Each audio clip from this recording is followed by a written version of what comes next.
This is the 5th unit of our course, Disasters and Ecosystems, Resilience in a Changing Climate. In this one, we will get an insight into the contribution of ecosystem management to reduce pre- and post-disaster risks. And here are our learning questions. How can ecosystem management support post-disaster phases? And how can ecosystem management contribute to disaster prevention? Before getting into the first question, let us consider a classical disaster management cycle. The cycle often starts with a disaster event and ends with another disaster event. Here, most of the emphasis seems to be on the post-disaster phases or in preparing for them, with little emphasis on prevention.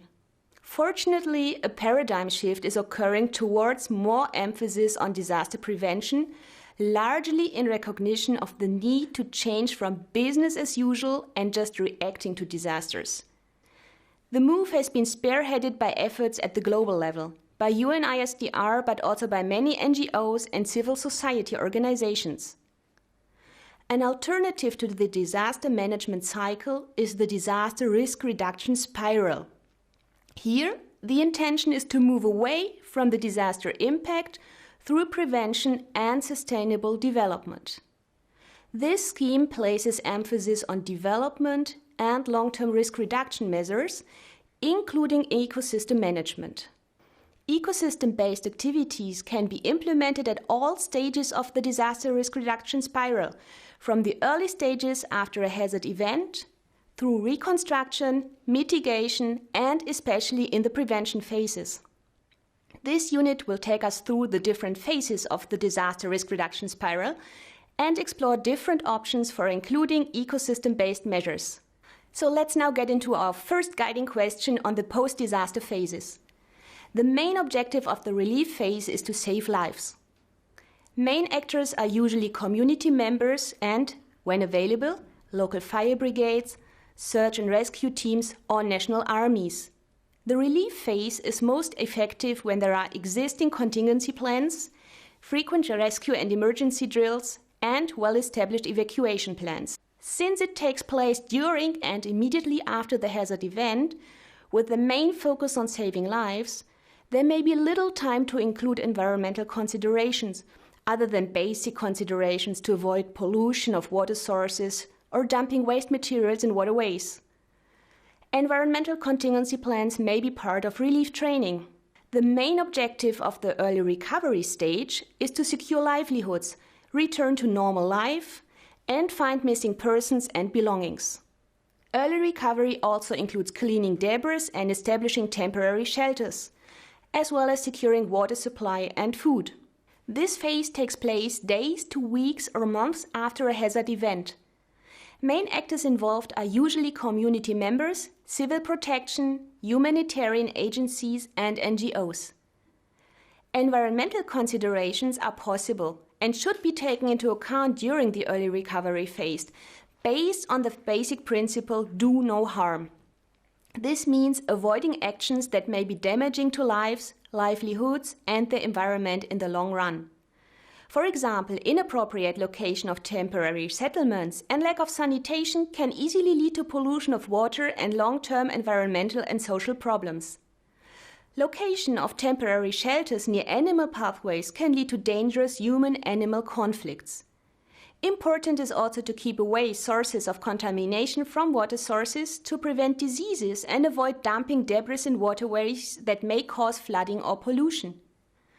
The reconstruction phase usually takes place months to years after a disaster event and involves returning livelihood to normal, or better than before, rebuilding houses, infrastructure, and businesses. Main actors are communities, governmental organizations, humanitarian and development agencies, and the private sector. Environmental considerations should be carefully included in this phase, as building back greener and better is possible and more effective in most cases.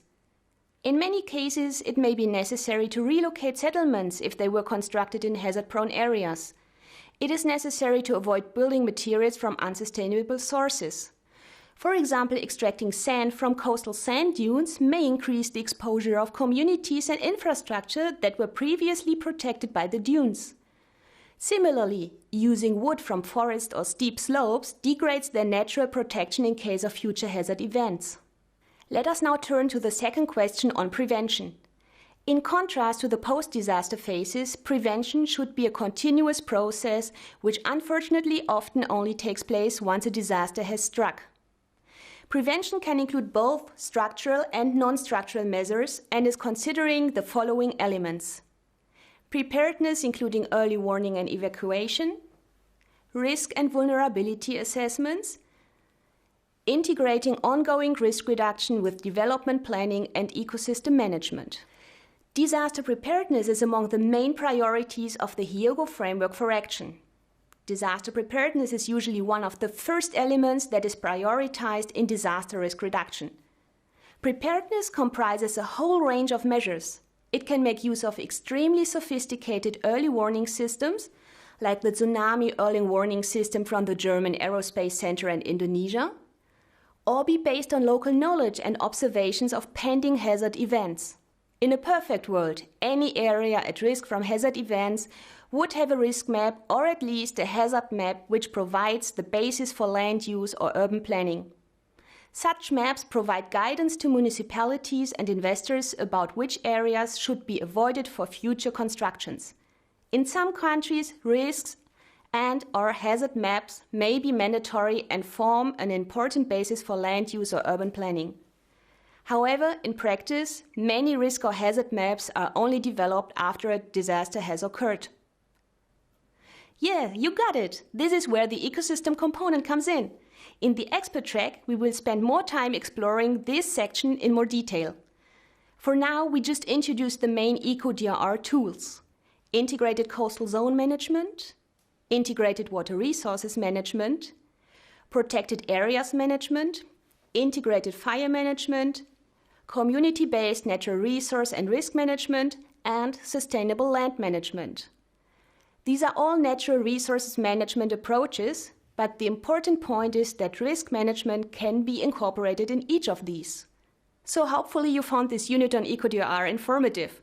Please also browse the additional materials. Try the quiz and check out how much you actually learned.